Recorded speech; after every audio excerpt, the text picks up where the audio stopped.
Many people throughout the world continue to believe to this day that that movie, Remember the Titans, is about football.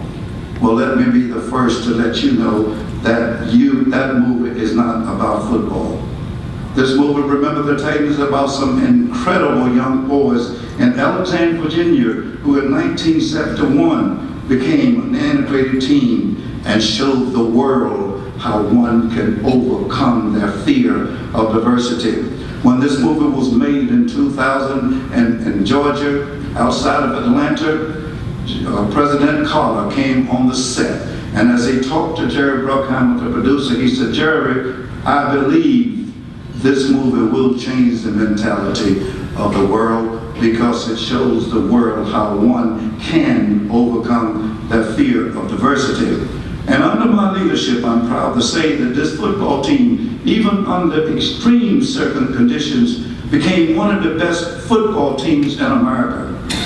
And even though they did not like one another at first because they were different colors and different races, they learned early in their lives to accept the soul of an individual rather than reject any member of their team based on the color of their skin.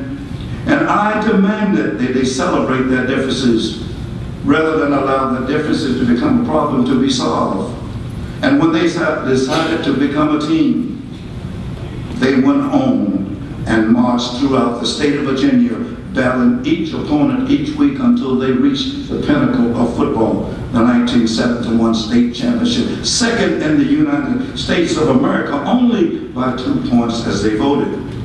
And as all of this took place, ladies and gentlemen, during some of the most stressful times in America, and many of you remember when we were heavily involved in the Vietnam War, and the Pentagon Papers, the integration of schools and busing to achieve integration, the tragic Kent State killings, lunch counters sit-in, and many people died demonstrating in our country just for the right to have a cup of coffee in a public restaurant.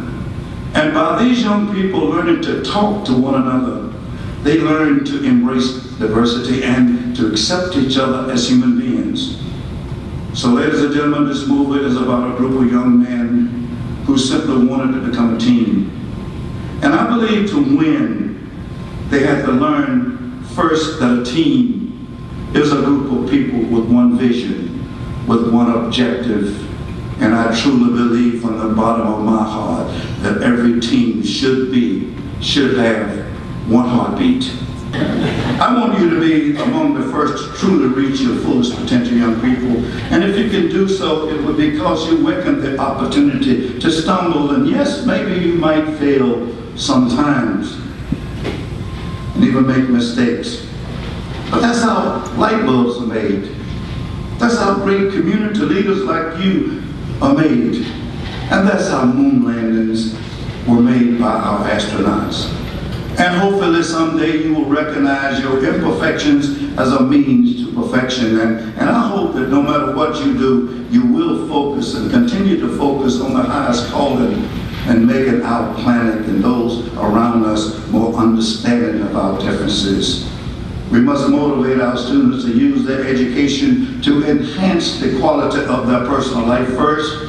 But we must ask our young people in our programs in school to use their education to provide others with help, those who may not have the same level of opportunity as they have had.